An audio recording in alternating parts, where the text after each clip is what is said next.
Sometimes it just has to think for a second. There we go. Okay. Yep, whenever you're ready. On this week's Microphone. On this week's Microsoft lays off everyone. Sony cuts up. What's happening? Okay. Do a little there you go. Do a quick reset. On this week's Microsoft lays off everyone. Sony cuts off its own disc, and EA stubs its toe trying to be sneaky. Later, we talk about cruising around, just like totally cruising for a bruising, cruise-tacular, Terry Crews, stage cruise, working on a skeleton cruise, gonna get a cruise cut, a real motley cruise. You just logged into the 3 Cruise Gamer Show. Welcome to the 3-Bit Gamer Show. I'm JD. And this is Peterson. And Raul has made me feel very bad here in the comments because I did miss Cruise in USA. Blew it. Yeah. Blew it. What can I say? Yeah. No going back. I mean, you could technically because... No, I blew it. I'll edit it. Too late now. Cruising USA. Cruising USA. Just I'm not going to edit it in. Just put it in the middle there. Well, no one will notice. That's what she said. Live from the 3-Bit Gamer Show.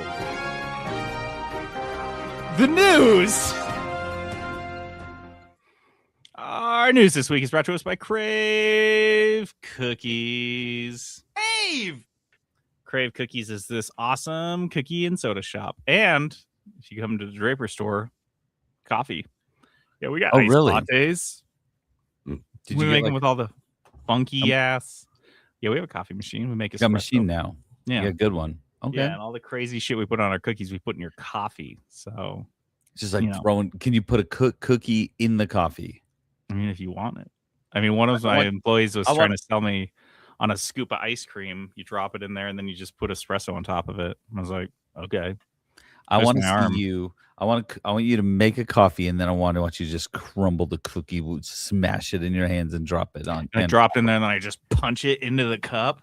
There's just coffee and cookie going everywhere, and then I slam it down. It's like an old 90s Carl's Jr. commercial.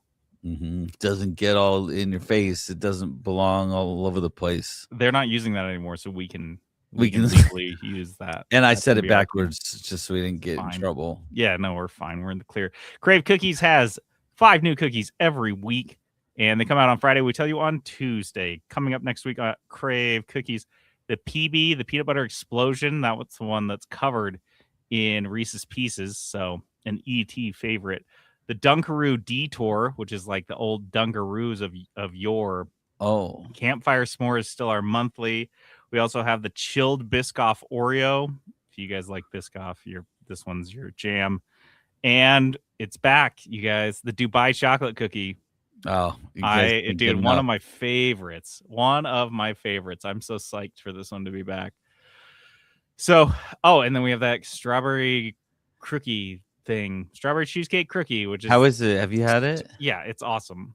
It's so popular. I have it with coffee. Man. Sometimes I reduce the toppings, so it's just the cookie and the croissant with a little goo inside. Nice. And it goes so it's not a total sugar bomb in the morning. Yeah, and it's pretty. Have you tried mashing it into your coffee? I've never punched it into my cup of coffee, but I can do that and post a video. You need to start. I honestly don't punch enough of my food into other food. New segment alert. If you had to punch one food into another food, what would it be? And punch your cookie punch.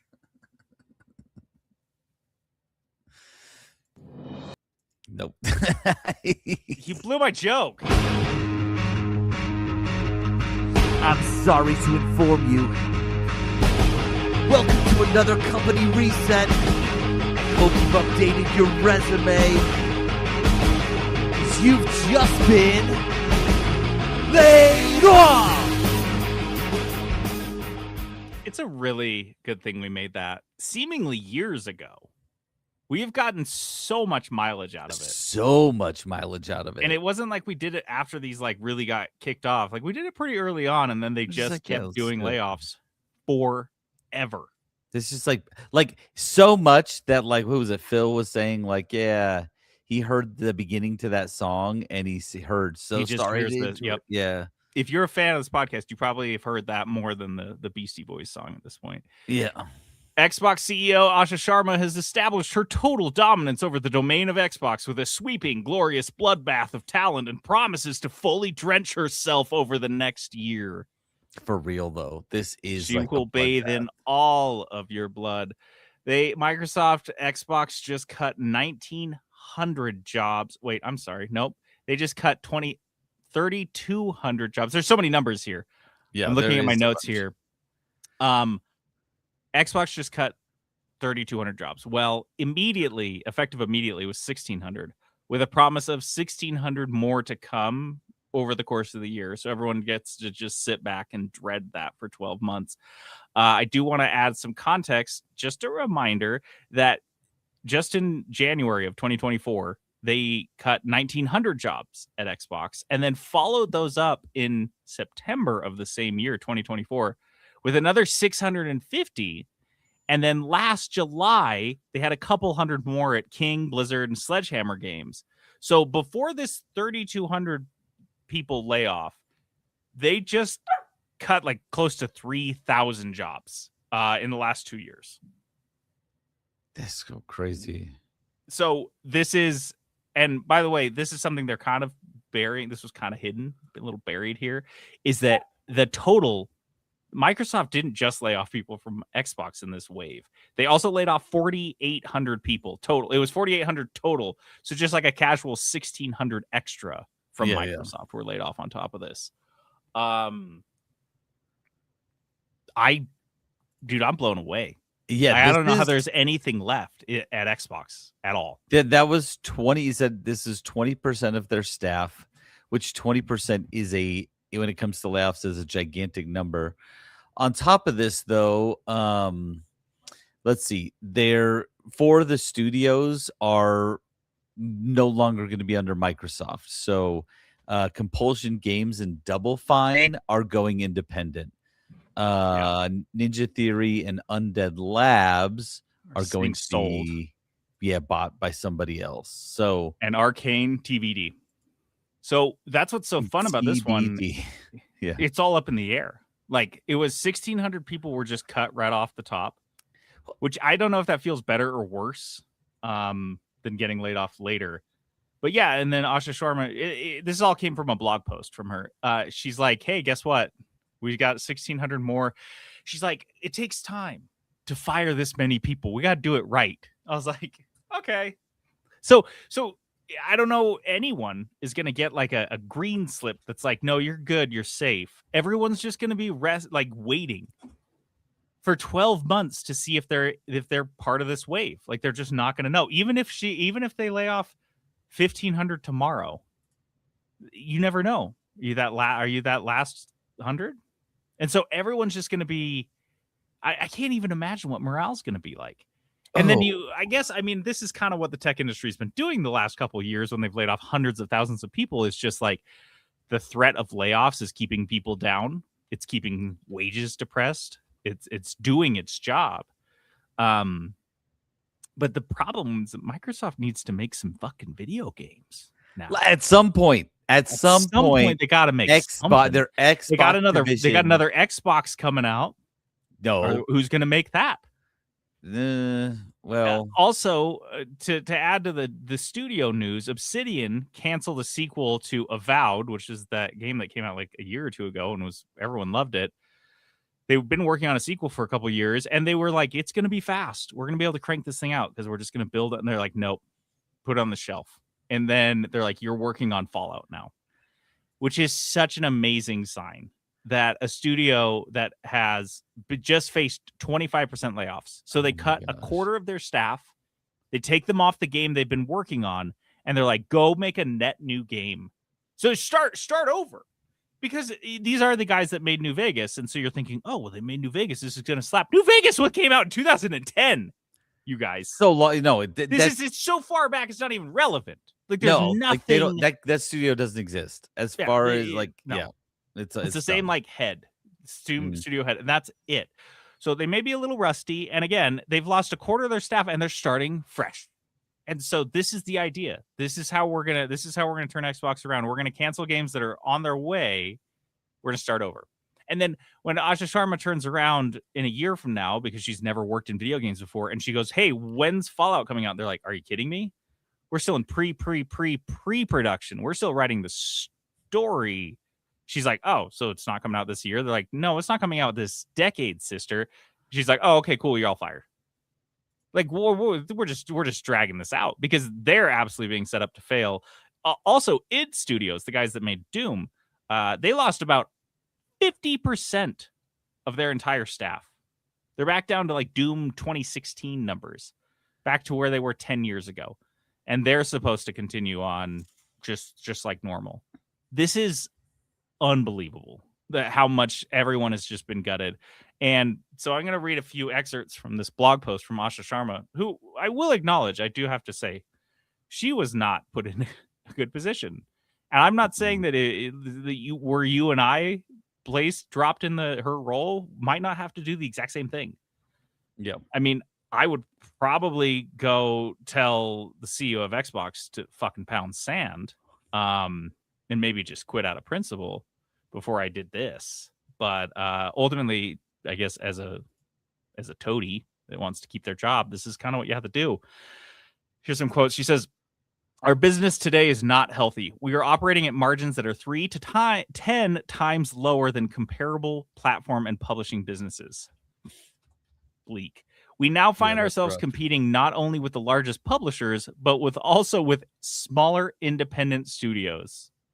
Yes, Xbox, we often create our own enemies because I don't think that we're Xbox games thriving as they did in the 360 era, that we would have seen quite the renaissance that we have in indie games. But that's what everyone wants to. That's what they want. She says, quote, "In a typical year, we lost 64 cents for every dollar we invested." Where are you? What's going on? Nothing. You good, man? So that's looking at the billions of dollars they've invested in other studios and stuff, and saying that they're losing 64 cents on every dollar. She says, "None of our first party publicly announced games or projects are being canceled as part of these reductions." This is my favorite. So they're not canceling any of their big games, I guess, other than Avowed 2. They're just going to be like, you have to make them with Skeleton Crews now. That's that's more with less. Do it. Like, I just don't think that's like a resounding message to be like, "Hey, we're gonna continue to require you guys to do everything that's on the schedule, but we're cutting half of your staff. We're cutting a quarter of your staff." They'll cancel it. Don't worry. Like, that game is not coming out. All of these. So she says, "Today, in some parts of the company, work passes through as many as 14 layers of management. Our platform teams are 40% larger than they were at the start of this generation, even as our player base and playtime have declined." So this is a hilarious point that she makes throughout this blog post, is that when she came into the company, she started going through things and realizing that over the last couple of years, as things started to struggle under Phil Spencer, the solution was hiring more people. It was just managers hiring managers.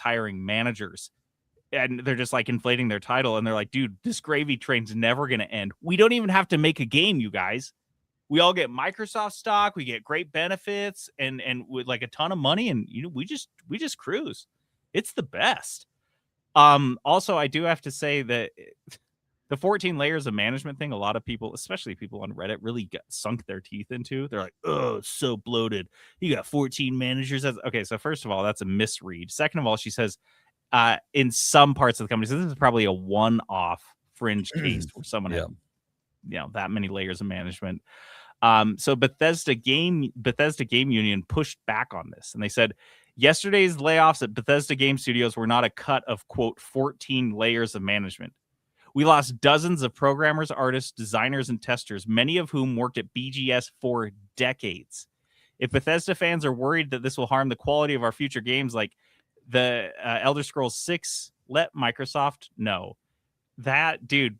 I love it. So she's just basically she's trying to get on the good side, and this is everyone bit hard on this bait that, oh man, Microsoft just came and cleaned up house. They just fired a bunch of managers, a bunch of middle managers. Good for you, Microsoft. No, horse shit.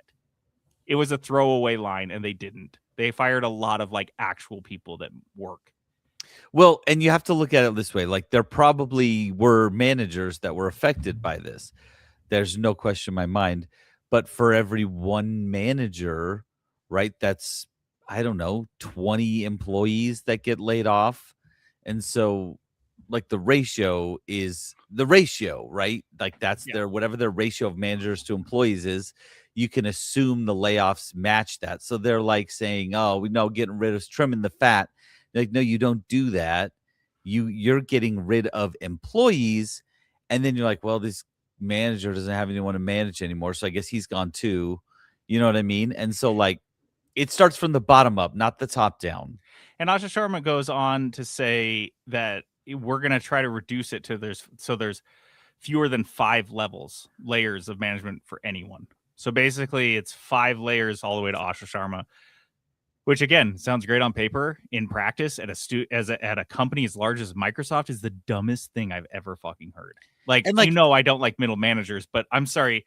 How do we get, so you got a QA tester and then a QA manager, and then I guess a producer. I guess we could do 5, but I can also say that the managers now, so now you have 35 direct reports. right. Best of luck. No, and like nobody's getting the good end of this. I don't think there is a good side of this. I don't even think Asha Sharma's getting a good side of this. I think, No, like you've said he's many getting times, so like, fucked. yeah, like she came in as a total like scapegoat. Like they're just Yeah. going to bring her in and like she's gonna do all the dirty work and then she's gone, you know. And It's easy. honestly, if she's smart, she does this and then she bounces herself to somewhere else. It's too late. She's the whipping boy already. Like anything that happens now, I mean, Microsoft is, I mean, they're set up to fail already. If she pulls this miracle out, they're like, okay, great, good for us. If she doesn't, though, they win. So they win both ways. That's the worst part. This is maybe my favorite quote in the blog post, though. Quote, "We will streamline how we work across our tools with a cleaner code base, shared services, and 50% reduced vendor spend. Also, we will power all of our servers on butterfly farts and unicorn cum." What are you just can't just say stuff like that. You can't just like make up shit. 50% reduced vendor spend, cleaner code base. You can't just say we're going to have a cleaner code base. That has to be like, you'd have to hire 500 people to do that. To You'd have do to just rewrite that. it. Yeah, no, like that's yeah. Unbelievable. So she says, I want Xbox to be one of the few companies that entertains more than 1 billion people each day and gives everyone the opportunity to create and connect. I know we can achieve this goal. So this is not something you needed to say. Like, we can try to be as sympathetic to Asha Sharma as possible, but she didn't need to go out there and say that they're going to get 1 billion customers every single day. Like 1 billion users. That is Billion 24 daily times the peak population of Steam. The highest population of people on Steam at one time was 41 million. That's 83 World of Warcrafts at their absolute peak every day. Was she talking about Microsoft users? Because if she's talking about Microsoft users, yeah, we Maybe. could get there. But Yeah, like everyone that uses an ATM that has like Windows 10 on it. the That counts. Xbox We users, count those. Xbox. Dude, and again, she's falling into this, so funny. She's falling into the same trap that Phil Spencer fell into when he said his goal for Game Pass in 2026 was 77 million subs, and we mocked that at the time when he said it. And guess what? They're at 30 million now, barely, and losing them. They're less than half of his goal, and now they're going down. So But the value proposition of it is starting to decline because it's all the studios are gone. Like they don't have studios. But that and was it's no like incentive. that was the exciting part when they were like, dude, they bought who? Now that's going to be on my Game Pass subscription. Like that's going to be crazy. This is a day one Game Pass thing. Now they've lost like all of that. I don't know what And I mean when they launched Game Pass, we were we were kind of expecting it was understood that we'd at least get a new Elder Scrolls and a new Fallout game on those. We've gotten neither. Games Pass's entire life cycle has not included one of those entries from the studio they spent billions of dollars acquiring. All we got was Starfield. Like maybe the worst title that Bethesda's ever put out. Yeah, That's what we got on Game Pass. So it's like Game Pass's value prop is there is none. And the fact that they bought studios with the explicit goal of getting their games on Game Pass, and then they just didn't do anything to get the games out. And it takes Asha Sharma coming in and saying Obsidian needs to make a Fallout game. Why the hell did that not happen 10 years ago? What are we doing? Of course they do. Anyone with a brain could have told you, you guys need to be putting out a Fallout game every 5 to 6 They're like, let's years. have a maybe after the first season of the Fallout TV series was an absolute runaway success, you start exploring this. Get yourself But a maybe game. after the second season, you start to wonder why the hell has no one done this? What are we doing? But yeah, I don't understand. Like, I can't understand their strategy. It seems so like There is no there's strategy, got to be dude. somebody out there who had a plan at some point, but it feels like they just blew their load on buying game studios because he wanted Game Pass to be the be all end all. He Dude. wanted everybody on Game Pass, which that's what they were working towards. We've talked about this for years and years and years. Like, that's what they were working towards. Yeah. And at one point, it was even hopeful that, like, wow, like they might make Game Pass like a real threat, like a real big thing, like a must-have subscription. And then they blew their load on it. Like, they went way too hard, way too fast, and then they're just like, Well, they've nothing. been playing catch up since the Xbox One reveal, where they were like, it's going to be the everything box, and it's always got to be online, which is funny. In 2026, no one would even blink at that, but they were a little ahead of their time, and that tanked them so much that Phil Spencer just spent the next 10 years trying to pull them out of that tailspin. And like you said, he bet so big on Game Pass in ways you didn't need to bet. Like, Because- unnecessary. It was profitable. I mean, it was making at- money. How many indie games could you have gotten on? We talk about this all the time, taking $1 billion and spreading it to 100 indies. But think about $70 billion, not to mention the billions you spend in legal fees. $70 billion. How many indie? And that's just that shotgun approach. Because you could have 50 indie games coming out annually every year on Game Pass. And if one of those turns into a Fortnite or anything, you don't even have to monetize those. That just turns into any hot Pow hit World. for You a just need minute. a Yeah, Pow Pow World. World, Balatro, something like that. Or even a mild hit. And you start seeing like a return on that. Buying a studio where you had to, because remember those 1,900 layoffs I talked about, those were right after from the studio that they just acquired. Yeah. Dude, it's just so crazy. I also don't think it really bodes well for Project Helix, the next console. That's the code name for the next console that's coming out. Yeah. Which, by the way, I just had to put in a small plug here. Okay. Guys, here the we next go. Xbox is going to be called Xbox Infinity. I'm saying it first here, so you aren't surprised when it happens. It's going to be called Xbox Infinity. They love their Helix. numbers. Yeah. Helix, a helix looks like an infinity symbol, like an 8. I'm just saying that's what it's going to be. Infinity. Xbox Infinity. And that's how much it's going to cost is an infinity. This is what's going to happen, dude. You This will is just where- keep pay. It'll be subscription service. You want to use You this literally machine? can't own the machine. Yeah. You rent it. This is what we're looking at. Like, and I'm not even being facetious here. Is that Project Helix comes out in 2 to 3 years. It costs $1,200. Like, and no one can get one. And There's not even enough of there's them. no games on it. There's just straight up no games on it. Because all of the Xbox studios, the Microsoft owned Xbox studios, have been so thoroughly gutted. The idea of them working. So now think about Obsidian. They've lost 25% of their staff, and it seems like kind of at random. And remember, they could lose another 25% over the next year or more, depending on where they land on these cuts. And they now have 2 or 3 years to make a brand new game on a brand new console. So you have a launch title. Yep. No, it's not going to happen. They're not going to have any launch titles. And you're a third-party developer. Why on earth would you develop? Why would you spend extra money and time developing for a console will cost $1,200, so it'll be wholly inaccessible to most people. It won't have any backwards compatibility. And so your audience is going to be super limited because they're only going to be able to make 1,000 of them. And they're all going to go straight to the scalpers. Why would you make a game on that platform? Straight up. So that's like what we're looking at. And then indies are just making stuff for Steam. So like I'm like dead serious. I told Peterson this earlier in the week. I could see a world where Helix just dies, where they just like don't even bother releasing it. Because if they force this through like they forced through the Activision deal, it might be such a costly expenditure. It may be so they may feel pot committed, which is how I think they felt about the acquisition as well. Yeah. Mm-hmm. That it causes Microsoft to look at Xbox, the whole Xbox division, and just be like, no, we're done. Xbox is done.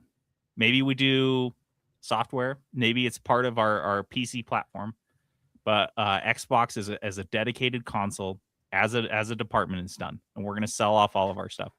All That's they're going what to happens. keep is they're going to be a Minecraft studio. Like they just have Minecraft, which will always make them money, and that's it. That's what they have. Yeah.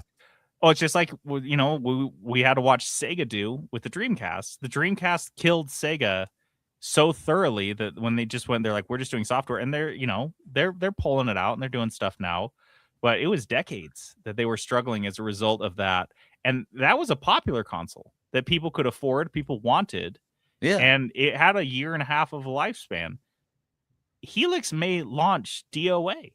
Like they may come out and be like, the price is $11.99. We kept it under $1,200 for you. And everyone reacts so poorly that they come back out and they're like, well, okay, we did $9.99. We're losing $500 per unit sold. And no one buys one anyway because it's still $1,000. Yeah. And again, there's no new games on that worth justifying it. Like the only reason to buy the Xbox Infinity is going to, I'm just going to call it that, by the way. The Xbox Infinity is going to be as a collector's item because this will be the last machine Xbox makes. Yeah. And there's going to be 20,000 of them in existence. It's going to be stupid. You buy it and you keep it in the box and you sell it to a major collector in 30 years. Like that's. And why? I mean, I guess I'm at the point where it's like, what are we looking for in a new console that we're not getting from this generation? I don't know. Like, I don't even know why they need a new console generation. Because it feels like this one just barely got off its feet. It's 6 years old and it's just barely getting started. And like, there hasn't been so much strides in games that they're like, no, we have to. In fact, it's just I would argue games AI have gone box. Backwards.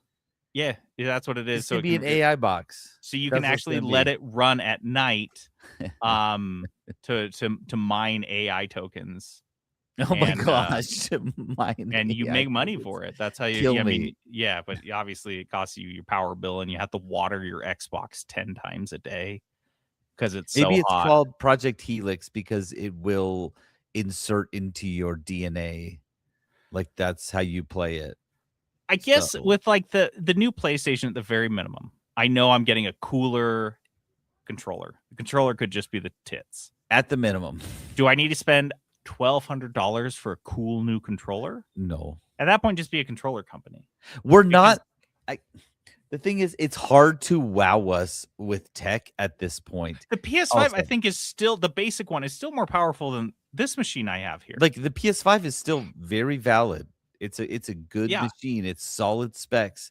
Like I just don't understand like why they're even. This is just like constant grind. This endless march of capitalism that tells you we need a new Xbox. We need an iPhone 14, 15, 16, 17. We need an iPhone 45. That even though it sounds ridiculous, we're just going to keep adding numbers and new iPhones and not do anything substantial other than a big camera. They changed the camera a tiny bit, like more pixels. But this grind, Microsoft is going to get itself caught under the threads of this. I think they already are. I think they've already think it out. a long time ago, and they don't know how to stop. They don't know how to just like yeah, they're a huge battleship and they cannot turn around. And I couldn't stop but help but remember when the Activision acquisition was having struggles in the courts internationally, and we were talking about it, and we were both like, "Oh man, wouldn't it be great if someone just killed this off?" And it just didn't happen. You know who else I realized was probably thinking that? Was Phil fucking Spencer. You know that famous picture of Trump on election night 2016 where he's sitting there with his head in his hands and he's like, "Oh shit," right after the returns came in from Florida and he knew he was going to win, and he's like, "Oh god, yeah. I was not." Dude, that's exactly what this feels like. Is that like we've got Phil Spencer who didn't know what he was getting. He bit off way more than he could chew with this Activision thing. And I can't imagine how. I guess he goes to Microsoft and he's like, "Look, my ass is on this one. If this sale doesn't go through or if it doesn't work out, I'll quit." And he goes through and he's like, "Oh god, I'm still gonna have to leave." It's like, what do I can't stay here with this mess. Like, this is never I don't see how you run the numbers and that's worth it. I just don't.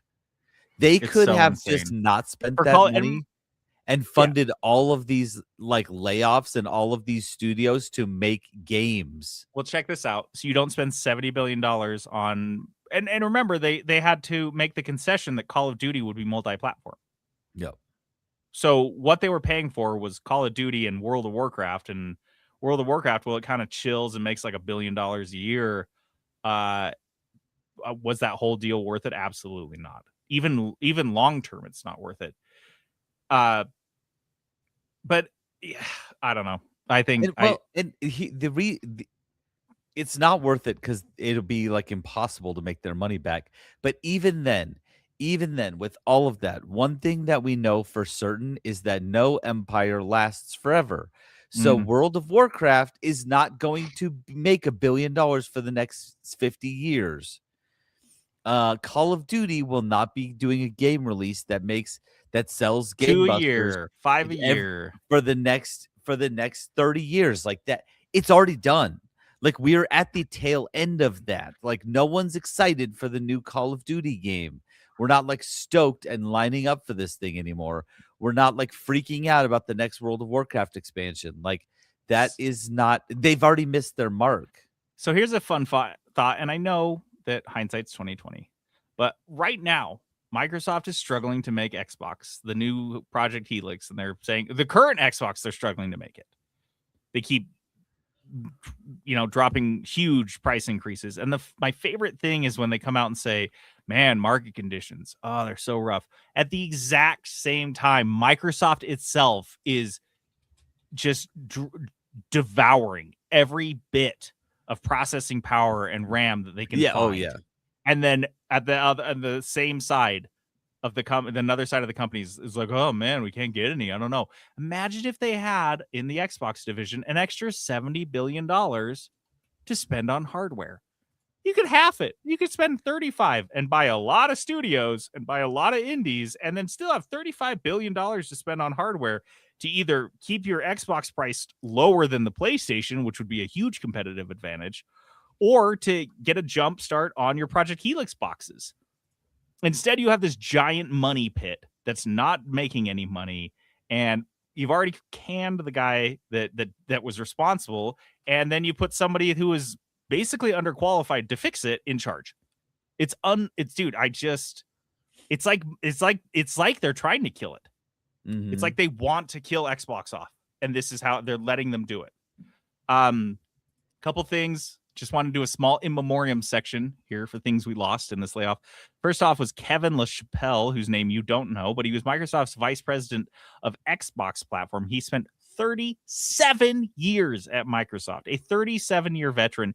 He literally built Xbox Cloud and the Xbox backward compatibility program. He's the reason that you could take an Xbox 360 game right now and plug it into your Xbox Series X and it would just straight up play. That's that guy. Gone. 37 years. Kevin LaChapelle. Gone. Also, Elder Scrolls 6. Guys, this has really been buried in all of this mess, but Bethesda IGN spoke to a number of Bethesda employees anonymously, And this is what we learned from those conversations is that Bethesda lost 50 people, including, quote, key high-performing people in the trenches, which is really great considering this game was announced like a decade ago. And there's no movement. These are some quotes from that article. These are Bethesda employees. One said, one person who's been cut, one person who's been at the company since Morrowind was cut. Good. We were already running a tight ship and we're worried about delaying the game, though a final release date was not yet chosen as far as we know. So they're already saying we're already pretty thin on staff. And we're already worried about, we're delaying a game that hasn't even gotten a release date yet, and we're already delaying it. And then this is my favorite quote from this. The survivors were told they're safe from those next 1,600, but it's not entirely reassuring. And even if that's true, who's to say there's not another 1,600 next year after that?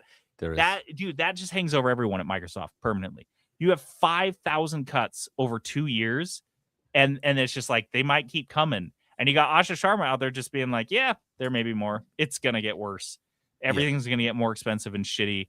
And she said reset Xbox in her blog post like 50 times. Dude, bad. Shattered morale, and then they say, there's just going to be more crunch, more delays. And the cherry on top of all of this at Bethesda is that a couple of studios had its employees, they put up celebration of service displays in the lobby, like a picture of someone that was laid off, or a couple people was laid off with some roses or whatever, and some notes about what they did. And HR made them take those down. Yeah, how dare they?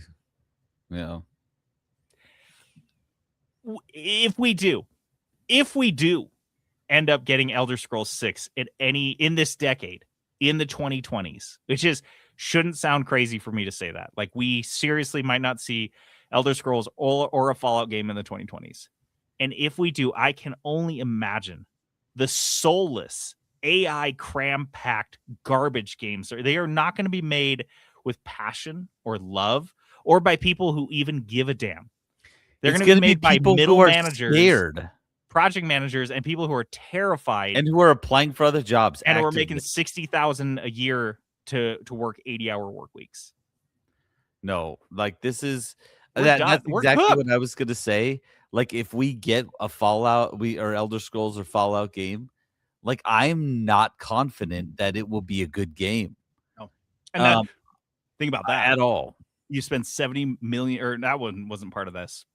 I think it was 16 billion on this studio, and that's and then you have them. They release a couple of bombs after you wait for a decade for them to make a game, and they release some bombs. Dude, it's over. It's over.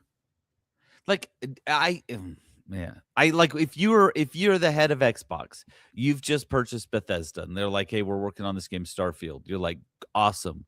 You know what we need you to work on? Yeah, where's Fallout? Like, we need you to work on Elder Scrolls 6. Like, because that's going to make so much money. And like, you just say, hey, we'll support you to make this game. We want it in, like, we need a playable whatever version you of this need game us to do 4 years. Mm-hmm. Like, how can you get us, like, we need to see something alpha version of this game. And like, Todd Howard pats you on the back, and he's like, what about another Fallout 76 update? And you're like, okay, you're fired. And you're like, do people even play that game anymore? I tried to play Fallout 76. I couldn't even get in. Like, it was such a pain in my butt. I couldn't get into the game. And dude, so I just think this is it. This is it for Xbox. Like, I know Asha Sharma's trying her damnedest, and bully for her, but this seems unrecoverable to me. I've never felt this. That's why we spent so much time on the story. I told Peter, you know what they need? Hours reading about this. You know what they need? Yeah, and I think this is what she's doing. Genuinely, if Xbox wants to exist in the 2030s, they have to do, like she said, kind of a full reset. Start over. Get it all out. We're going to start from the bottom. That's a crapshoot. Oh. Like, they obviously can't keep doing what they're doing. No. But this is chemotherapy. No, and this is a very tough round of chemotherapy. They're and killing off everything, cutting off the good, the bad, everything. everything. And that's how that's how chemo works, right? They're just Uh-huh. getting rid of all of it because at some point it's not going to be good for the And a lot company. of the times, what happens after chemo is you limp along for another 5 years and then die anyway. Yeah. Like So I don't here we are. they're in I'd say like 7 years ago I was confident that Xbox was going to be putting themselves in a really good spot, and now I'm like, "Oh, they're They on might their not way out." exist by 2030. Yep, it might be Yeah, it. We'll, it's we'll just we'll crazy. just talk about Xbox the same way we talk about Sega Dreamcast. Like, oh yeah, it was cool. Remember Xbox? A cute little button here on our layoffs, because this is the layoff section. Don't you forget? Is boy. Ubisoft Barcelona celebrated the successful launch of Assassin's Creed Black Flag Resynced with some layoffs. Just a Yeah. casual. I mean, this one almost seems quaint in comparison, but 51 people at Ubisoft Barcelona right after Assassin's Creed Black Flag launch, the remake launch, they're like, they just lost their jobs right away. Can you imagine? I mean, their names are in the credit of the game, and then they just lose their job. I know it's like movies, and if you're not making that movie anymore, you got to lay those people off. But Yeah, but also what? you're a good this is what I have a You're a problem with. huge AAA studio, you can find a place. If you're for a good project manager, you have this all timed out. You say Assassin's Creed Black Flag Resynced is going to launch on this day. These positions will no longer be needed because there will be positions that are no longer needed post launch. You Yeah. shuffle them to the next thing. You've got and that's the what next it said in this thing article. lined Is up, that and you say all these people were shouting, "Hey, we don't have a next thing. We don't have a next thing." And Ubisoft's like, "Huh? Huh? Ah, you're fired. Why didn't you guys say something?" it's the Saudis' problem now, and then it wasn't. Oh my god. Yeah, and Saudis so just you dick like teasing. I just feel like it's such a waste of talent that exists in your ecosystem already. Like from a human resources perspective, like tossing this isn't like movies are different, right? Because a studio is a studio. You never make a movie with the same exact crew every single time. You're Sure. hiring people for like specialties and things like that. But a video game, you can do that. You work at this company in this ecosystem already. Hey, let's not throw that skill set away. Maybe use that to get rid of the really crappy employees. You know what? The game's done. Like, thank you for your service. And like you get rid Oh, of bummer. the people Sorry, that couldn't you find you like a spot. were like real problematic people. And it's Ubisoft, so And there were some. everyone else, you've got the next thing lined up, ready to go. I just think it's such a waste of talent that they're running it this way. I think this- it's a huge mistake that they're running it like the rest of the entertainment industry. And It's this not the Assassin's same. Creed game like slaps. And so to think like, oh, well, maybe we could put these guys on another, whatever they've learned or whatever they've gleaned from this game, like let's put them towards something else. You just let the talent walk out. Talent you trained. You spent money, good money, invested money in these individuals to train them to work in your systems and on your platform, and then you cut them loose. Mm-hmm. It's unreal. It's crazy to me.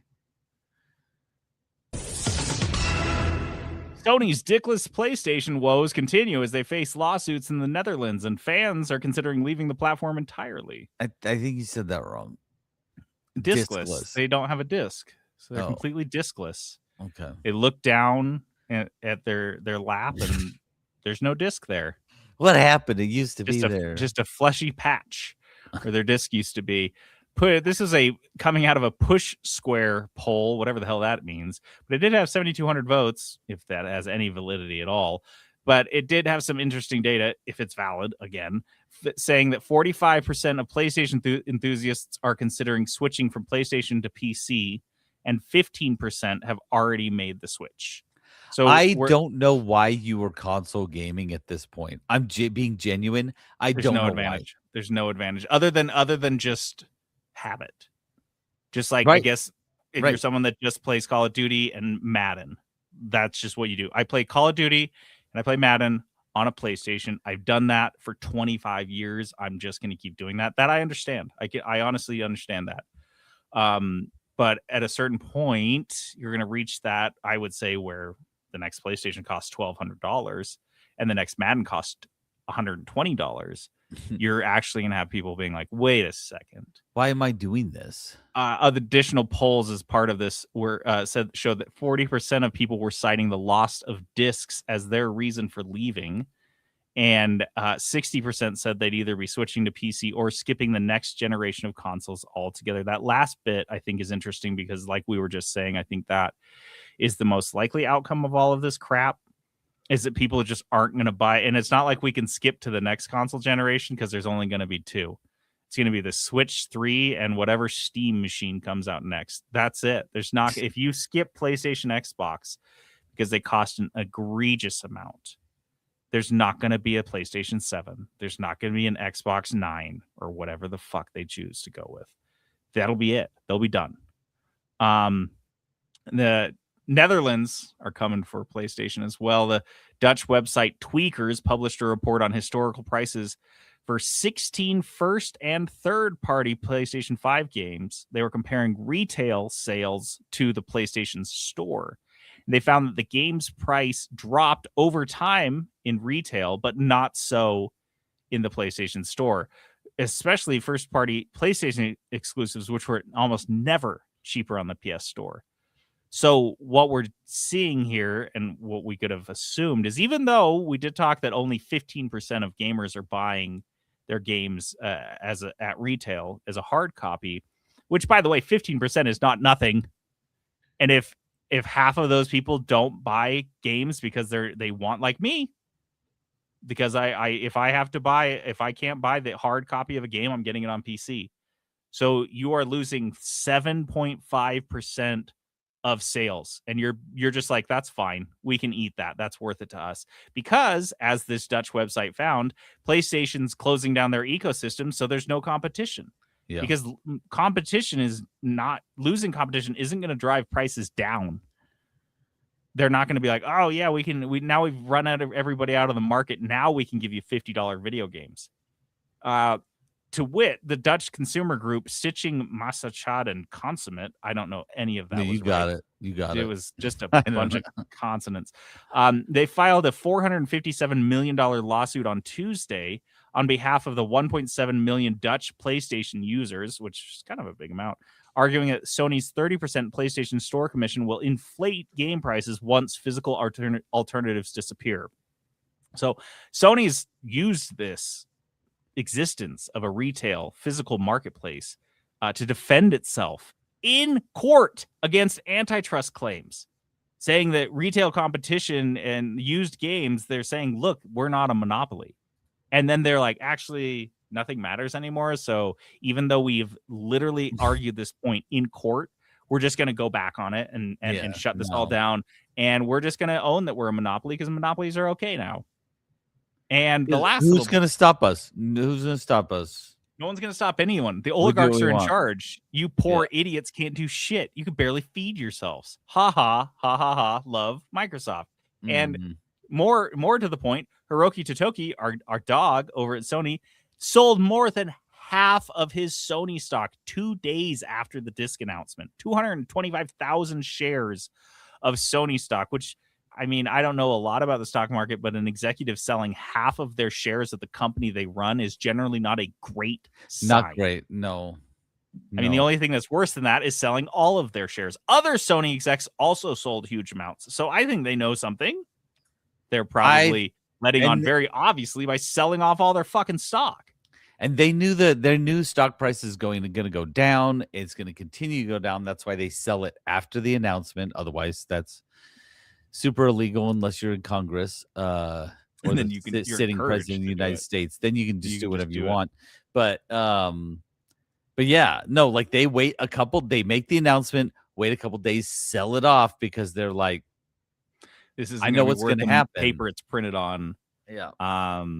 Dude, bad scene, tough scene. So again, Xbox shooting themselves in the foot with a machine gun, Sony just casually taking pot shots, but still shooting themselves in the foot. What do we got? What's left? Like Raul says, Nintendo's about to win their third console war just out of default. Like they're not even in the fight. They're not even fighting for it. They're like, oh, we won? That's crazy. That's crazy. They didn't even take any damage in this war. No one even went for them. They're like, I didn't know we were in a war. This Yeah, is nuts. they rolled up late to the war with the Switch 2 and just like auto won just by showing up. They had a price increase and everything, and they're like, here they're we like, go. we can do whatever we want because our competition is literally like tanking themselves. Yeah, they're like the Harlem Globetrotters out there. Playing the We got what are they called, the generals. the Microsoft generals and the Sony whoever the Savannah Bananas play against. It's just some like disaster. Some where shit show slop team. They got Nintendo's got their guys over there, whatever their name is, Donkey Kong. I don't know who's their new CEO. It used to be Bowser. Doug Donkey Kong. Doug Donkey. We start at the top of the resume, and if we don't like it, we just throw it right out. Yeah, and they're just slam dunking. They have a guy sitting on the backboard. They toss the ball to him. They drops it in. That's what's happening. Microsoft's like, why did they get a ladder? What the hell? Guys, they didn't even release a game with the Switch 2. There was no big exclusives and no one even with got it, mad. and it didn't even matter. No one even got mad. Everyone's like, all right, well, release Mario Kart whenever you want. It's fine. We'll be here. Oh my gosh. After a devastating review bombing campaign, EA has removed College Football 27 microtransactions. Okay, this one's hilarious to me because review bombing has like actually become a thing, and it actually like works in major ways, not just in like gamer rage ways where we laugh at people and we're like, haha, Link's vagina bones, that's funny. But this is like a legit tactic. And this one's really funny how it went down. The microtransactions that were introduced in the latest College Football 27, which is great naming. I love that. They didn't even try to make it anything creative or fun. Is that it's in the main single player modes. There's microtransaction in the single player mode of a college football game.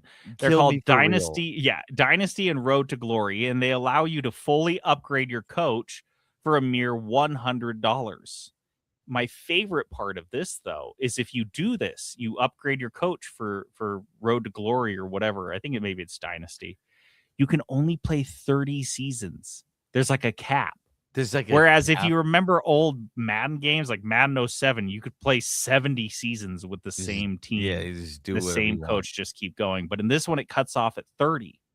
And that coach is essentially just digital garbage. You spent $100 for your single player experience to be easier, so you could go out and just monster stomp any other team, and then you get through 30 seasons and you're like, what do I have for all of this? You're like Nick Saban or Urban Meyer, and you look down and you're like, what was it all for? What was it all for? Why did I do this for 30 years? And the best part of this is not that it's nestled in a single player campaign mode. It's that they knew it was shitty because they hid it from their partner creators and fans, and they snuck it in after the release. So they get these YouTubers, these streamers, whatever, these influencers, and bring them in to this event in Chicago. And they like check out our game and they play it and they love it. And they go tell their YouTube fans like, hey, this game rocks. They deliberately left this stuff out. They didn't mention it. They disguised it. They obfuscated it from the menus when the players were there in Chicago playing it. And then they just try to shadow sneak it in. And obviously everyone notices it. But my favorite part is these partners were the ones that went ballistic because they'd been hoodwinked. And they'd look like assholes because their fans were freaking out on them. And they're like, dude, this wasn't on us. It's not like EA made us sign an NDA and like they told us it would be here and we lied to you. Like they lied to us. Yeah. And so they were the ones that were encouraging the review bombing campaign, which is hilarious that we're calling them bombing campaigns, like a literal bombing campaign, because this game came out on Steam, and I will say I'm not sure if it really works outside of Steam, but on Steam, it got down to this game came down to 70% negative. And Oof. then they switched course or whatever, and they took the microtransactions out, and now it's at 62%. So that's my question. Do you actually have to reverse your review in order for the threat to be valid in the future? Or is the idea that these bombing campaigns are like World War II bombing campaigns where you just left, it was just carpet bombing, total devastation, no Marshall Plan here, you're not rebuilding. So basically there's no redemption. So if you come out with a shitty thing and you get review bombed, even if you turn it off or reverse course, the damage is done. Yeah, and I think, and especially a game like this, I feel like if you burn your user base, like they might come back, they might not. But like, remember Helldivers? They had this big thing, and then they review bombed it, and then people pulled their reviews back because it was this big coordinated thing, and it was kind of fun. EA College Football 27 is not Helldivers. No, you're pissed off, and you're just like, you know what? Screw this game. You give it a crappy review. I'm going to get on this review bomb, and you just leave it, and you're done. And because you're on Steam, if you played it less than 3 hours, you can just get a refund. Yeah. Like, so you can review bomb and then just refund on your way out, and everything's hunky dory. I don't want in on this mess. Is what do you say? Like, yeah, I'm out. I don't want in on this. It's crazy that publishers haven't figured out at this point that they're playing with fire, introducing microtransactions into games, especially single player. You have to be like so careful about microtransactions if you're going to do it. You got to know what you're doing. You can't just cram them in there. And you can't just be like, oh, here is a functionality. Because this was an original, the coach thing, that was a functionality that was free.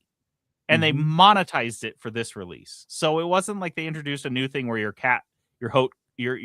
coach could wear like a funky hat or something. Right. Like, this is nuts. And again, the fact that they were trying to be sneaky proves that they knew it would be unpopular. They knew it. They knew if they showed this to the influencers at that event that it would be unpopular. So they hit it, and they risked it anyway. This isn't like they were surprised. I'm sure when the review bombs came in, there were a lot of emails that went out that were like, yep, it happened. The thing we were warned about internally and externally happened. Now we have to, clean up the scraps. And again, is this a good look for the Saudis? Do you think you're not getting dragged into an embassy and chopped up with a bone saw after you fuck up this bad? Because you will. This is who you got into bed with. I can't like, I feel like the people involved, like at the lower levels, are smart folks. These aren't like idiots, right? They're smart people. They know that this is a bad idea, but they have some guy pushing, you know what, we need to bump our revenue up. We need to keep the revenue growing. It's not enough to be profitable. It has to be constant growth. If profits were 8%, they have to be 12% this time. And so they're forcing their developers to throw microtransactions wherever they can, which ironically are lowering their profits and makes it so much worse. But they just see microtransaction opportunity to get more income. Somebody's going to pay for it, and we're going to make some money. Whoever doesn't, like, whatever, the game will be the same. And that's just not the case. Like, if you force a microtransaction in a bad way, into a place it shouldn't be, it will kill your game. Yeah, like, you might get away with it. Probably not in this day and age. No. Especially when people are already spending $80+ on your games. I do like that we're using review bombing, though, as like, this is how we protest. And we're just like, okay, we're review bombing now. And it's a campaign. Yeah, too. It's not like I picture like all the B-52s flying over Europe, like 1943. I can hear the hum of their engines in my head, and I'm like, this is what's happening. Everyone's getting together, everyone's doing it in a coordinated effort, and it is just devastation below. Well, and it's not just like some guys on a Reddit thread. It is, which is what it kind of used to be. Right. Yeah. This is streamers. This is people with an audience saying we're review bombing this. The streamers their audience paid money to promote your game. So they already have your game's fans' eyes on them. These aren't just random people. It's not just like, a random dude, a random YouTuber who hasn't been talking about EA College Football is like, hey, check out this fucked up thing they did. It's guys that have been talking to EA College Football customers for months, if not longer, about this game, coming out and saying, hey, go review bomb the game I've been promoting essentially for months. Yep. Good job, EA. Crushing it.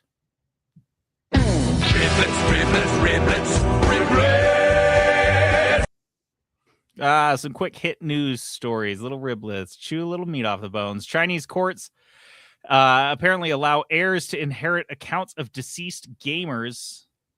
Shown multiple cases over a number of years, establishing precedent for digital ownership of games, in-game items, and microtransactions for your loved ones. This came to us from LL Whoops on Discord. This is a random Redditor. This is, thinly sourced, but we went with it. A random Redditor was claiming to be married to a Chinese lawyer, claiming that multiple Chinese families have successfully sued, quote, for the right to inherit their deceased relatives' game accounts.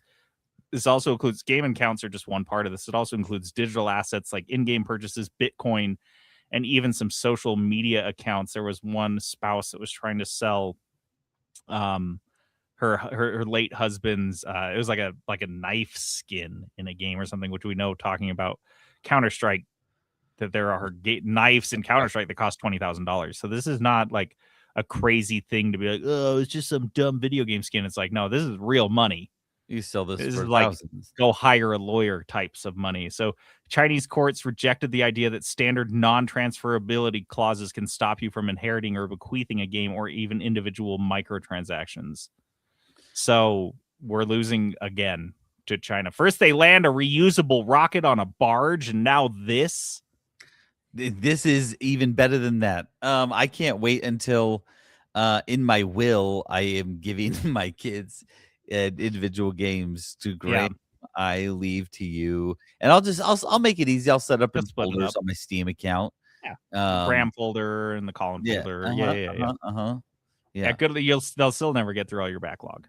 Like, even if they leave they'll be leaving some of those games unplayed to their kids. Yeah, and they'll be like, I meant to play it. I wanted to play it, and so did my father before me, and you will also want to play this. So my father before me, the grandfather of this. And I could honestly see this. This would not surprise me at all, just because it seems like something that Valve would do, is if they announce something that Steam allows you to do this. I could totally see Steam doing this, because it would be such a minimal amount of like sales lost, and is a goodwill thing, or just like they do shit like this all the time. It would not surprise me. Yeah. The Adventures of Elliot got an update to turn off the obnoxious fairy. So if you're still have PTSD from any Legend of Zelda game, I'd say Legend of Zelda Ocarina of Time, with the little fairy, hey, listen, follows you around. They got the message on this one. Faye the fairy companion follows you around, basically comments on all your actions. If you like missed something in a cave, or if you jump in some water, or if you talk to somebody weird, the fairy's going to comment on it. And Square Enix has since release added an option to silence her, because she's so obnoxious. I tried to find videos on YouTube of it, and I couldn't. So I was actually pretty disappointed. But from what I read about fans, they just hated it. One of the producers on the game said, quote, since we have been involved with the game's development for such a long time, we had naturally grown very fond of Faye ourselves. And in hindsight, I think we may have become a little biased because of that. We love her. She's our baby. So cool. That's the funniest thing, is that these guys had to hear her way more often than the gamers did, because they were, building the game for years. And they're like, nah, she's great. If we like her, everyone will like her. One quote that I saw is, every time you jump in the water, every time without fail, you jump in the water, and she goes, splish, splash, and away you go. Every time you jump in the water, every single time. That's too much. Oh, dude. It's too much. GameStop slashed Pokemon trading card 30th anniversary prices after widespread outrage. This one's weird. This is the Pokemon trading card games has some 30th anniversary packs or bundles or whatever the hell. Basically, they retail for $50. GameStop originally listed these at $130. $130. And then They said, oops, sorry, our bad. They're actually $170. 340% MSRP. That's how we sell shit at GameStop. Who needs scalpers when you've got your neighborhood GameStop? So now it's back down to $100, so still twice MSRP. And GameStop later claimed this whole thing they did, releasing it way above retail and then raising it and then lowering it, was all some ploy to deter scalpers. They're like, we set this outrageous pre-order price so that Why would they scalpers care? Exactly. And they're like, we wanted real. It makes no sense. So They're not the even ones that care about scalpers. We do. They just want to sell their stuff. Dude, and it's so nuts to be saying we're They are the charging scalpers at this point. retail, and then they're decrying scalpers. What? They are the scalpers at this point. They're like, the scalpers are going to buy this for $70 and sell it for $120. Sounds like they were just trying to middleman. find the scalper price. They're like, we priced it at $130. We almost sold out, so we jacked it up. Once we ran the out, scalpers were buying it and selling it Yeah. at $150. So they're like, oh shit, we got to get ahead of this. "We And can then get all $150?" those high-end scalpers ran out of money, so they dropped it back down for the $100 scalpers. They were just hitting different tiers of Different scalpers. guys. Yeah. But you, as the end product buyer, you're buying it at the same price no matter where you're getting it. It's $200. Yep. The Oh, last thing man. here, little JD sales report: Assassin's Creed Black Flag Resynced launched with 2 million copies sold. Not bad. So congrats to Skull and Bones. Assassin's Creed Black Flag for its successful release after 20 years. They did this in one day. 2 million 2 million in one day. 2 million in one day, which is not That's great. nothing. Yeah. And of course, they put microtransactions in it, Of course. and they you don't they resync launched- a and game so without adding microtransactions, Jonathan. it's impossible. And they launched to mostly negative reviews on Steam. So that's where they're at on Steam. Who'd have thought? Who'd have thought? Who'd have thought? I hope it was worth it. Transactions will get you there. Oh, and one other little JD sales report is that Palworld is reporting that they've topped 40 million players. Oh yeah. Which is just mind-blowing. If you guys remember, we just talked about Cyberpunk hitting 40 million sales. Cyberpunk 2077, a major AAA game, and Palworld, which was made by 40 guys who didn't know the first thing about making a video game and were just making they it were up like as they hiring artists from Reddit, like from from Twitter and Twitter. stuff. Yeah. They moved 40 million units. Again, this all comes back to my point that if Microsoft had just invested in 100 indies or more and just waited for a hit of this magnitude, they would have made their money back in spades with way less effort and no international lawyers needed. Just easy peasy. Yeah. Unreal.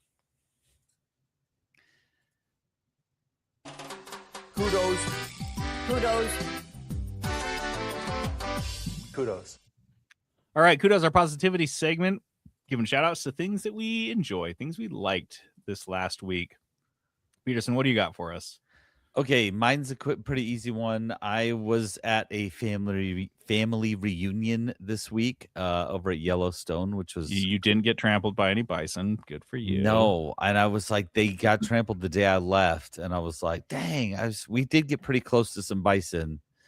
I'm Not close talking like enough. 20 feet. Like they were real close. We were on a pathway, like on a raised pathway on one of the things, and the bison was just like, oh, we're gonna walk right past this, and you're like, I'm not allowed to run off of this path. Like, I don't know. I guess I'm gonna And get if you see an skewered by this animal, you can bison. go. Yeah, you can go. Mm-mm. No, it's like there's like hot springs and I don't know, quicksand. I think I don't know. You can get in all those things. Those are all welcome to you. It's a park. Oh, Yeah. Shh, I'm going back. It's like a water park. It's like a petting zoo. That's Yellowstone. It's America's biggest, coolest park. But when I was with my family, you've probably already heard of this game. Everyone's heard of it. It's a big hit. But I finally played Flip 7. Have you heard of this one? I have not. It's a card game. It's a press your luck type of game. It's very easy. Everyone at the table, you just sit around like I deal card to everybody, and there's a card. There's numbers 0 through 12, and there's 12 12s, 11 11s, 10 10s, and so on, right? And 1 0. And so what you do is I deal you a card, you get a 9. When it goes back around, when it's your turn again, you tell me you want to take another card. If you do, if you match it up, if you get another 9, you're out. You get 0 points. But you're adding the points that you're dealt. So then you get a 12, right? And then it comes back around to you. And so now you have a 9 and a 12. You take another card. If I give you a 9 or a 12, you're done, right? And so like you just keep doing, it's a press your luck type of game, trying to, get up points. And there's like specialty cards and things like that. It's so easy, and it's so much fun. Like we just kept wanting to play it. My kids are like, you got to buy this game when we get home. And I've been meaning to play it and buy it. It's a good game. Flip 7 is a lot of fun. Pretty So quick to easy. learn. Yeah, it's so quick. I mean, you could just you don't even have to teach them the rules. That you could say what I told you and be like, we're just gonna play it as we go. Yeah. Because it's like that easy. And yeah, just a really good time, and I super enjoyed it. A lot of fun. You can play with as many people as you want. You can play with 3 people. You can play with 15. It doesn't matter. So yeah, Flip 7, and I don't think it's very expensive. Let me just look. Oh gosh, Flip 7. Seems like something you get at Target. I think so. Yeah, Flip 7 you can buy for $9-10. Like it's not an expensive game. Yeah. So yeah, if you don't have this game, if you haven't played it, if you play games with your family, if you play games or whatever, just buy this game. Even if you have like a game group and you're like waiting for people to show up, this can be your warm-up game because it's so easy and it's that fun. So I like that. everyone should have Flip 7. It's very good. Okay. I have a kudos for something that I did this weekend, I think on Sunday. I did it once before, but it was just like not the same. I went paddleboarding. Okay. I borrowed my dad's paddleboard, took it up to Jordanelle Reservoir, blew it up, was scared as shit. I don't know if you've ever done this before. Mm-mm. The thing said 12 PSI. And when I got to 1 PSI on the little machine, it was full and rigid. And I was like, okay, so if I go to 12, it's going to explode. It's going to blow up. I called my dad. I told him this. He says, well, look, man, I was paddleboarding once and somebody rolled up with their little Walmart, paddleboard. They brought it out of the box. They inflated it and it looked rigid. And they went out and the second they got on the water, it folded around them like a taco. He said, pump it up to how far it's supposed to go. So I pumped this thing up and it's like rock hard. And like I said, I went before with somebody who was like, we were on the same paddleboard. So she would like sit and I'd paddle and then we'd switch. Mm-hmm. I'd never gone alone. Yeah. I was shopping for him the second I got home. Really? This is my dad's and he is it fun? Like it doesn't seem like it's that fun. That's what I'm trying to like. I know. I need you to explain this to me. I know. Dude, you don't do anything. You just get in the water, you stand there and you just scoot around. And for me, the challenge of it was fun. The water was choppy because I was, there's boats and ski dudes just zooting around everywhere. Mm-hmm. There's wind because you're up in the mountains. But I made myself go in because I'd already run like 5 miles that day. And I was like, dude, you can't be out here all day. You'll be dehydrated and die. You will die. Yeah. But I could have stayed out there for hours. It's just like, it was just fun. And if every once in a while I'd get going, like get some speed and it felt awesome. Just like not a lot of speed. It's probably going 2 miles an hour. Yeah. But like, it feels like you're cruising. You're cruising. And it's just, I don't know. I like just standing out there in the middle of the lake on the open water and just standing there. It's just fun. I don't know how to describe it. I do feel like it was surfing adjacent, and you guys know how I feel about surfing. I absolutely adore it. Something about just being on top of the water. I just loved it. So paddleboarding, if you guys ever have a chance to go, if you're ever like, is this something cool? And I also felt like from a health perspective, I have back problems because I'm 6 feet tall and I run a lot, so my body's all fucked up. And I also have problems with my I think it's called a T-band, whatever it is, that tendon that runs on the outside of your calf. Okay. But if you think about standing on a paddleboard that's wobbling, you're doing this constantly. You're making these micro adjustments with your feet all the time, and your Right. muscles are working in these very strange ways. Same with your back. And I feel like it's like if I was doing this 3 days a week, oh my god, I It's like feel a so good. decent workout, like getting good muscle groups and things like that. Yeah, Without like killing yourself. yeah. And that's the thing. It's not like super challenging. It's not like I wasn't killing myself. I wasn't paddling super hard or anything. I was just out there scooting around the lake and having a Good. blast. So Nice. paddleboarding, give it a shot. It's fun. Give it a shot. Let's shoot it up. JD asks. JD asks. JD asks. JD asks? JD's ass. I don't know, guys. We're going with JD ass. JD's ass. All right, JD asks is this segment where I ask something, and this week we're talking about cruises. I'm asking, what board games or video games would you be happy to spend a 7-day cruise playing non-stop? Peterson and I are going on a SaltCon cruise later next month Board game cruise. up to Alaska. It's going to be, we have no idea Our what to couples expect. cruise. Yeah, it's our couples cruise. We don't My know what to kids expect. Just There's going to be exclusively. a lot of kissing and snuggling.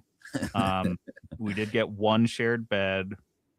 It's a full. shared full bed. I It's gonna do be not full, sleep you with guys. clothes on. And neither of us do. So I was thinking, and we just checked in for it today. So I was thinking, You had and cruise on the brain. they're gonna have a ton of games there. They're gonna have a whole library. We'll be playing tons of different games. Mhm. But if you were going on a cruise and you just had one game, what would be like one game? Because the one thing that I've always liked conceptually about cruises is that for the most part, you have to be disconnected. It's not like you're going to be on checking your email all the time unless you want to pay for, I don't know, $10 a minute onboard Wi-Fi. And you Just, can't like, be don't. texting. You're just It's so easy to just not. You know what I mean? yeah. And it's not like a normal vacation. You go to Greece and you're not just going to relax. You got to go see all the shit. You got to go all these things. There's a boat thing. There's a snorkeling that. There's a this and this. And you got to go down on the beach. With a cruise, there's no obligation to do shit. You just sit on the dumb boat and drink and go hit the buffet a couple times. Like A couple times an hour. it's very conducive to this, which is sitting and just playing a game for 7 days straight Mm-hmm. with minor breaks. So I just wanted to go through what I have, like 7. I don't have to do them Blackjack. all. I just have a ton. Blackjack. That's funny. I put poker. Oh, actually, I could. Like, if you had a group, 5 guys, something like that, I could play And poker for 12 like- hours straight. I could play poker. Like, legit. play- And I'm not just saying that. Like, because blackjack, like, have I played blackjack for 8 hours straight? Yes, I have. And it was a very long night, and it was a lot of fun. But like poker, legit, you can just do that. Like, sit just around, go.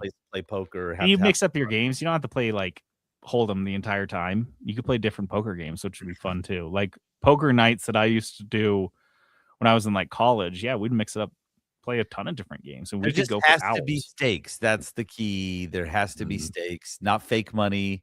Yeah. Real money. And it's super fun. No, I like that one. Yeah. Okay, give me one of your real ones. Not black. I would love to sit down. Now I know this kind of breaks the rules right off the bat, but I would love to sit down with a Nintendo 64 and a stack of cartridges and just make my way through them. Because those games weren't super long. There weren't 40-hour N64 games. I don't think There were I a ever, handful of I them. don't think I've ever beaten an N64 game. Like, I think we just like That's why. playing. That's why. games. Yeah. So you'd be able to, I just think it'd be fun to sit down. Because when we got to the next console generation, like the PlayStation 2, there were PlayStation 2 games that were days long, took forever. But N64, they all seemed very consumable, like 10 to 12 hours each Seemed one of them. doable. Yeah, yeah. I just sit there and just crank through them on an old CRT on the boat on like a beanbag chair or a banana chair. I would just man, I feel like a kid again. I think that'd be dope. I don't know why that just came to me. I Old think games. you know what I would love? Mm. Pull up a game like I mean, you know how I love Mario Tennis. Can you Like grab that. No, but like you're on a cruise, open it up to everyone. Hey, let's do Mario Tennis tournaments. Come on Oh in. my god! Like, Why didn't come I on not in, think have of a fun. cruise-wide tournament? Like for real though? Wouldn't that be Like a so Mario fun? Kart or a Mario Party? Come on in. Imagine Mario Party tournament? and you drop the lowest 2 scorers Yeah. each one. So you just have to get first or second place Like, wouldn't that be so fun? to see how Just to, long like you can go. and like Oh, you you and do like all you're sorts like, of you know what? I'm tourneys. hungry. You just like step away like that. It doesn't matter. You're just like there, like screwing around, having fun. Everyone's there screwing around and having fun. Yeah. You're like, Now I'm I'm gonna go get in the hot thinking tub." I would much rather go on a video game cruise. It You'd could be 100% get way sick. You'd get so sick. I mean, we're gonna get sick on this one. I'll But be having fine. like a I'll whole be fine. controller in your hand is and just it's just swapping all over the place on this. You're all getting hantavirus. Oh yeah, for sure. Okay, so I was trying to think of like games that. So I was thinking like I initially thought of board games because it's board game cruise, right? So like Smash, Super Jeff Smash says Brothers. Smash Bros. Perfect. Yeah. It's A perfect. Smash Bros tournament on a cruise for days. For a days long Smash Bros tournament. Are Like you kidding me? amateurs too. We're not talking like pros. We're just like going There there. will and be pros start in there that smashing. sift out though. Yeah, Guys that yeah. you're just like, oh, I can't beat that dude.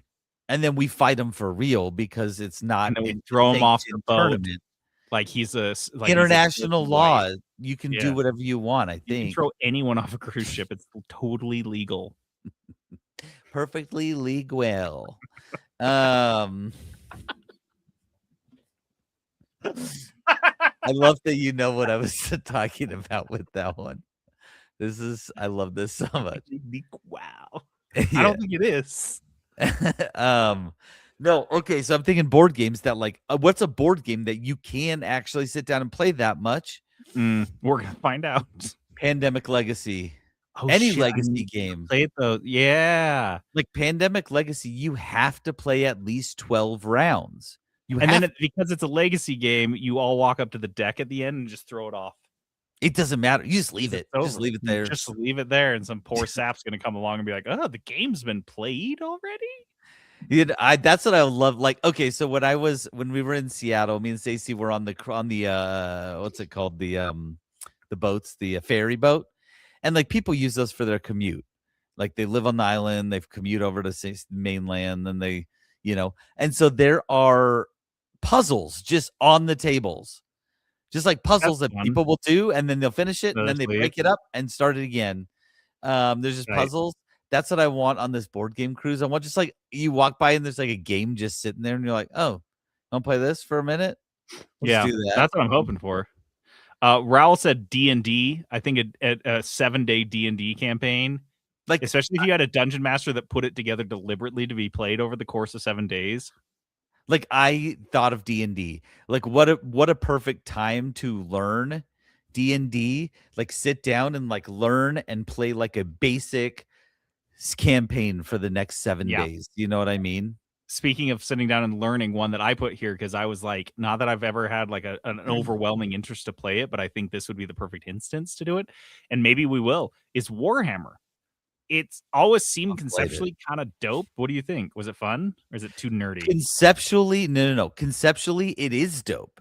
It's amazing conceptually. Yeah. The main problem, because I used to play this with Spencer, and he'd be like, "Let's do this. We're playing Warhammer all night," Set it all up. But the problem is, it's so specialized. You literally do not set the rule book down because you're looking up like, Yeah. okay, this guy has this gun in his hand. What does this gun do?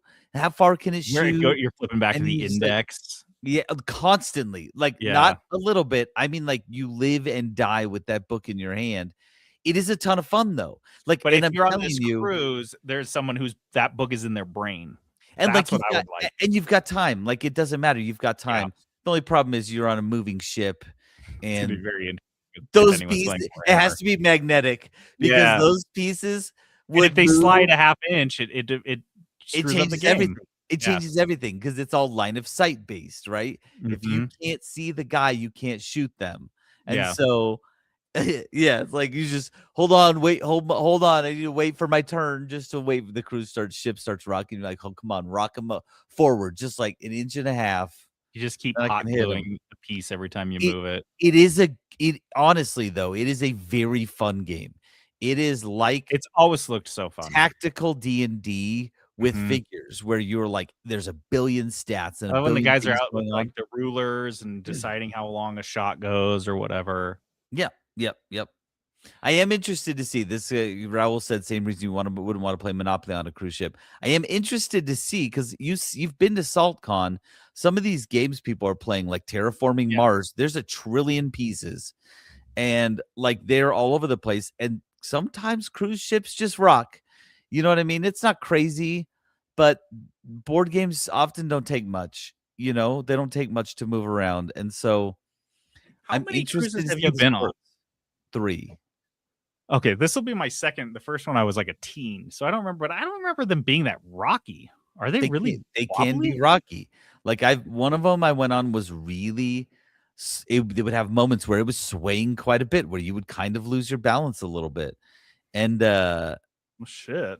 like stuff would move and so you're like I'm interested to see how board games work. I You know, am too. games with a trillion pieces. Like honestly, you've seen some of these games and you're like there's a colored cube all everywhere on everything, and then there's like little money pieces, and there's like I've got my own little tiles, and like I don't know. We're gonna Anyway, be doing a lot of card games. That's what you're telling me. I know I need to grab Panda Royale just so we can play it. It's so fun. Yeah, I'll even pack a few myself. Okay, so I had a couple. Yeah. How many do you have left? Well, we kind of covered all of the main ones that I had. Mine are all kind of the same. The last three I have here, well, the three here that I have are kind of the same in that these are three games that I have had experiences playing with a group of people around four or more people, and I know I have played them for upwards of 5-6 hours at a go and never got tired of it. And with me with ADHD, like I'm the guy that like I can remember multiple occasions in my life where I was sat down with a bunch of people and was like, let's do a Star Wars marathon.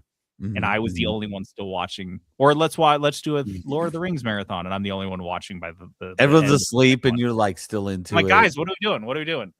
And that's these games. The original Halo or Halo 3. The original Halo LAN or Halo 3 online. I could play the original Halo 3. I know, like I could sit down and pick it up right now with the same group of friends that I used to play with and put 6 hours into it right now. I have something to do in the morning and I would just do it. Same thing with Gears of War 2's Horde mode. This is the very first Horde game ever. Horde modes are super fun to just like get into and play for 4 hours. Yep. And Gears really revolution. I mean, they invented it and they nailed it first time out the gate. And this was just a mode they slapped in the game the last couple weeks before they shipped it. Yeah. And then the last one, something I always talk about is a game that it's so dumb because it was never designed to be played like this, but San Francisco Rush 2049 on the Sega Dreamcast stunt mode on the disco map. One mode, one map, 20 minutes. And three or four of us just doing the same thing over and over for hours, driving your car as fast as you can at a jump and then spinning it a bunch and trying to land it on the wheels. So you know how like you go to like Top Golf and you sit there, you got a plate of nachos and a pizza and some drinks, and like every now and then you go hit a golf ball or two, and then you go back. I want it to be something like how fun would that be? You're on a cruise and you're just like all the food's free and you're just like you've got all this food and drinks and you're just chilling.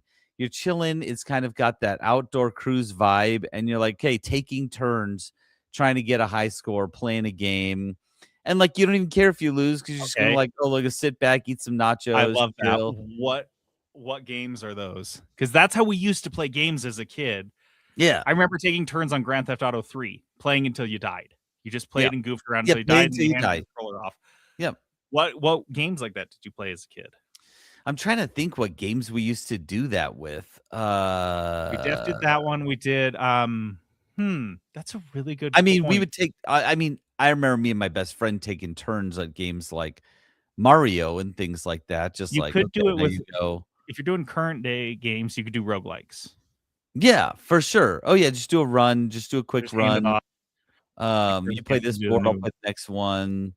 Um, I don't know. I just feel like that would be super fun. What's a game where you're going for some high score? You could do like Rocket League or something like Oh, that, yeah. like some kind of high score type of game where you're just like, oh yeah, let's just Tony try to do this. Hawk.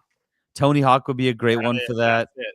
Tony Mhm. Hawk's Pro Skater. You could do that nonstop all day. You could do that with All of Forza those games. Horizon, 1080.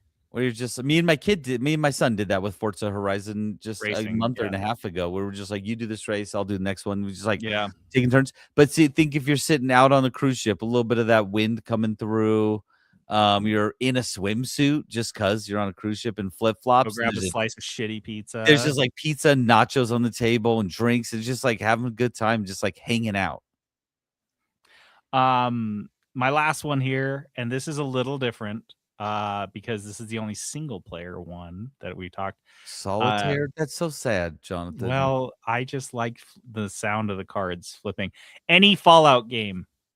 I thought I- I thought the same thing. Like, but one I haven't played, like The Witcher, like Yeah. one of those big open world RPGs that I've wanted to play and haven't had I time. want like the window in front of me so I can see the ocean and the mountains and everything. But in the long stretches between ports when you can only go stand on the deck and look at the ocean for so long and you just go sit and you play one of these single player RPGs for hours on end with no guilt. There's no yard to go weed. There's no dogs to walk. There's no chores or There's no laundry kids. to do. There's no kids. There's no phone calls to answer. There's no work emails to look at. It's Mhm. just you and your game for 5 hours straight. Yeah. I like the idea of that. Okay, Also, can I yeah. figure out how to do this in a hot tub? Because I also want to do this in by myself. I'm talking like you're late at night. describing a yacht. This is what all the billionaires have figured out. I do want that. They figured I out this do experience, but want they bring all their internet and everything. They're doing it wrong.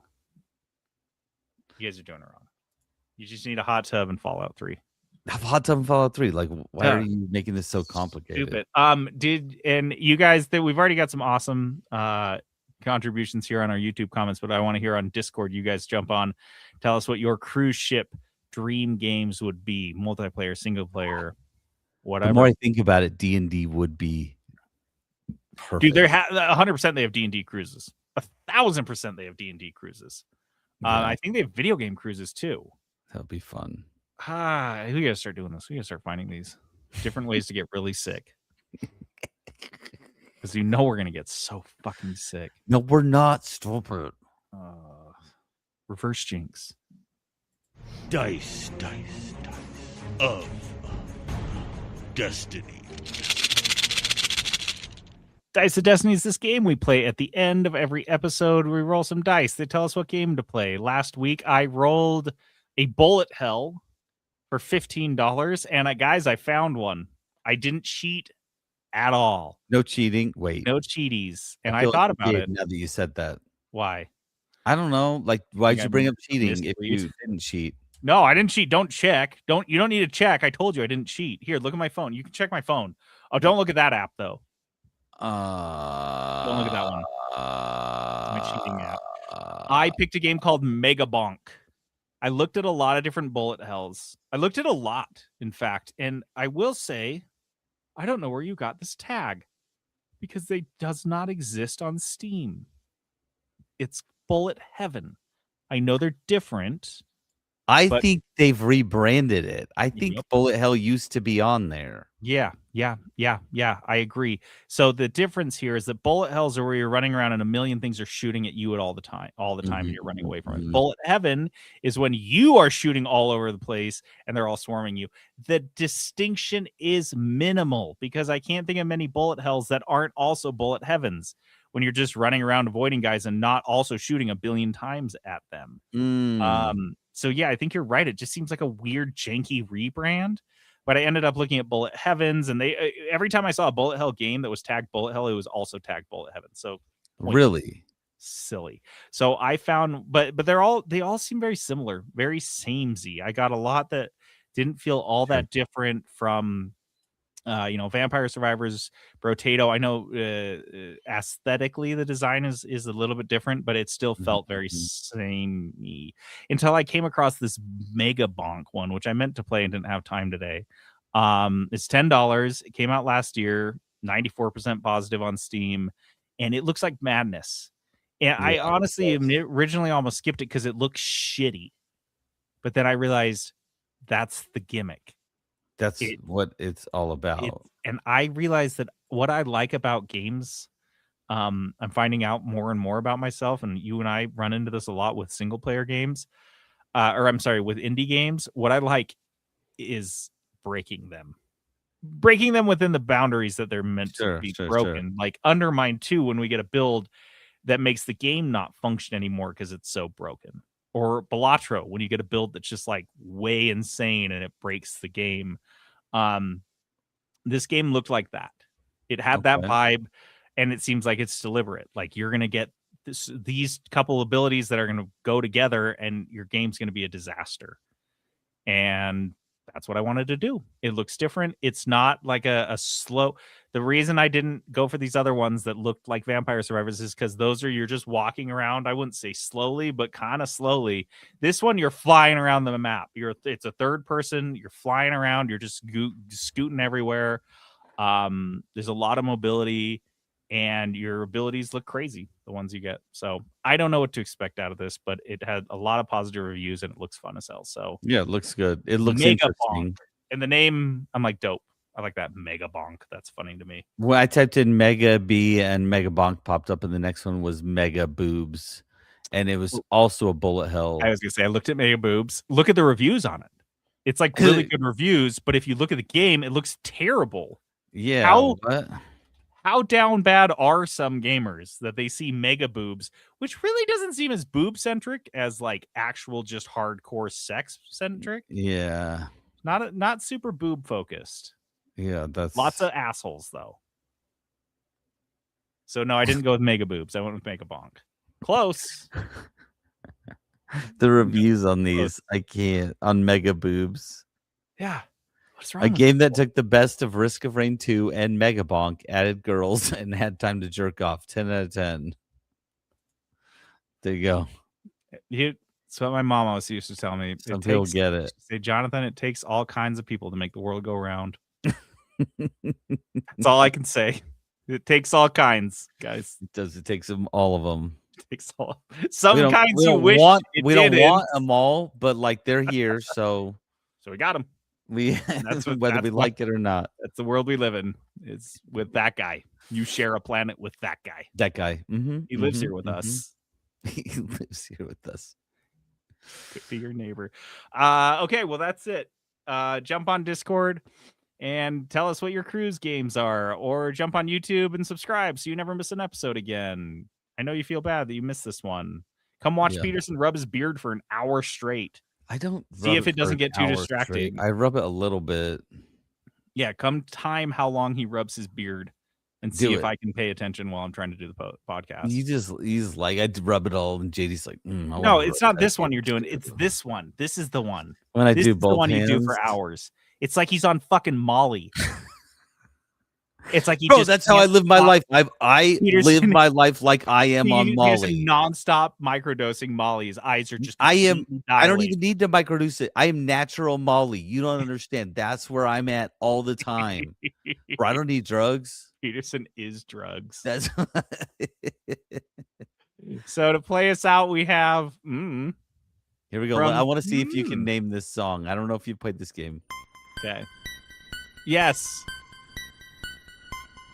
This is Pokemon. This is Lavender Town. you Yeah. son of a bitch. What are you talking about? How do I play this game? Okay, I Give me never two know. notes.